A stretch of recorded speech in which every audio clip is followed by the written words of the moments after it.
If you're a fan of me, you're a fan of yourself. Or to put things more precisely, if you're a fan or a supporter of anyone, that should be either a byproduct of or a gateway towards being a fan and a supporter of yourself. Now let me explain. All of us have an innate fear of our own greatness. Abraham Maslow, one of the greatest psychologists of the 20th century, talked about our fear of greatness and our complex relationship with our potential. Maslow was famous for popularizing the concept of self-actualization, that is the innate human drive to actualize our potential. But he talked at the same time about our fear of greatness, that complex relationship we have with greatness not only in us, but also with greatness in others. And this is why it's important to talk about being a fan or a supporter of someone else. Maslow said that to the extent that we have not accepted the potential for greatness in ourselves, we are also not able to tolerate and witness greatness in others. And let's be honest, all of us have that feeling of discomfort when we see someone who is great at something. We call it envy, we call it jealousy, or we try to rationalize by criticizing that person. Oh, they're not a good human, they had an easy way to get to that point, so on and so forth. And although we could have legitimate arguments to criticize in some way the person who is perceived as great, we have to acknowledge that every single time when we experience discomfort, when witnessing someone who is accomplishing something objectively difficult and impressive, at least part of that discomfort is because of our undeveloped relationship with our own greatness. And Maslow said, if you want to become able to tolerate greatness and appreciate greatness in others, you have to start by acknowledging greatness in yourself. And here is the interesting thing, this positive feedback loop. If you want to acknowledge greatness in yourself, start by trying to appreciate greatness in others. So it's not important whether chicken or the egg comes first. It's not important right now whether appreciating greatness in others or acknowledging greatness in yourself comes first. What can you do first? That which you can do first, start doing it. And that will help you do the other thing. Whether you start by reading books about great people or going outside into the real world and observing and maybe interacting with people that you perceive as great. And acknowledging slight discomfort at their greatness, maybe slight envy and jealousy. But teaching yourself to lean in more into the appreciation of their greatness. Maybe that will be the first step. Or maybe the first step for you will be to start appreciating, acknowledging, and working on the greatness or the potential of greatness in yourself. Once again, doesn't matter what comes first, chicken or the egg, but appreciating and acknowledging greatness in yourself and in humanity goes hand in hand. Because that's what it is. All appreciation of greatness in whatever individual or whichever individual, including yourself, all of that is at the same time and always acknowledging the greatness of humanity or the potential for greatness in every single human being. So once again, if you're a fan of me, and by the way, I don't want you to be a fan of me.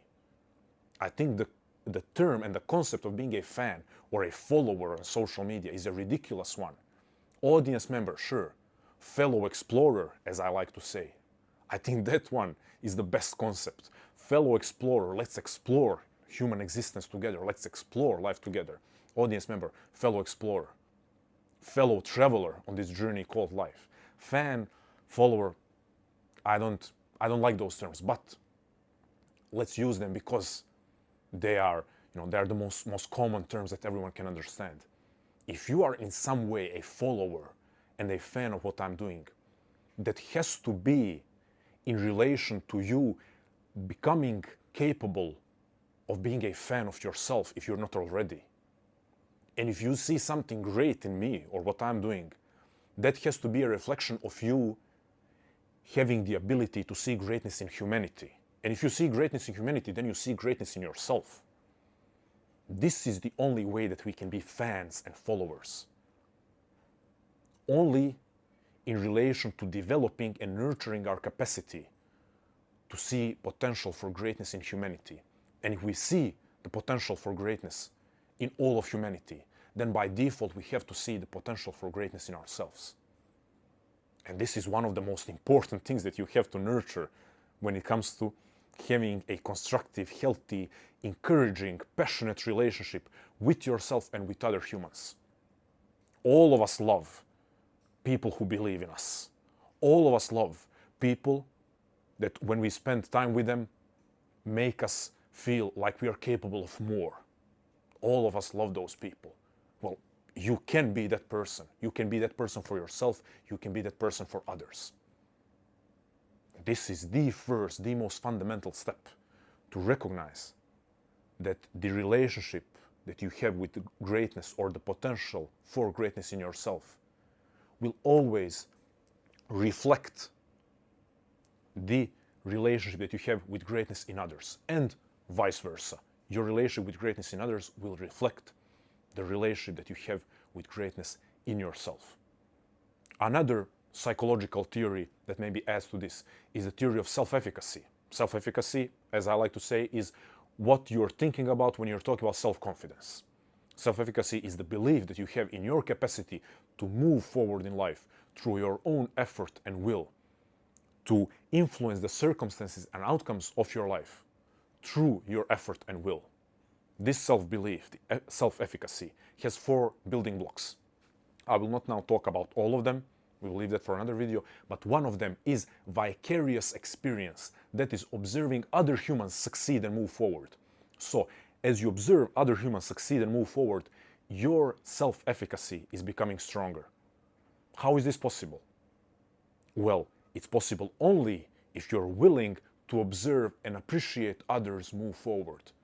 And as you appreciate and cheer for them moving forward, you are realizing that this is human potential at work. And you have human potential. You are human. I'm hoping now in 2026 January and 10 years from now, no AI humanoid robots are watching my videos. So I think I'm referring to humans when I'm making this video and when I'm speaking to the camera. If you're a human, you have human potential. So when you see another human moving forward, overcoming challenges, putting in the daily work, progressing, persisting, that is not just that human, that single individual. That is a representation of all of humanity being able to overcome challenges, move forward, persist. And if that's the reflection of all of humanity's potential, then you have that potential. And that's the essence of the vicarious experience. That whatever you observe in others, you know on some level, at least deep down, that you are capable of that. So observing others without resentment, without envy, strengthens you and strengthens your self-belief. So once again, vicarious experience is another concept that proves to us that you can, or at least should, be a fan of others only as a byproduct or a channel towards being a fan of yourself. And your relationship with your own greatness will reflect your relationship with greatness in others, and vice versa. Your relationship with greatness in others will reflect your relationship with greatness in yourself. So please, friend, don't be a fan of me, don't be a fan of anyone else if you're not willing and if you don't have a strong intention to become a fan of yourself. Thank you.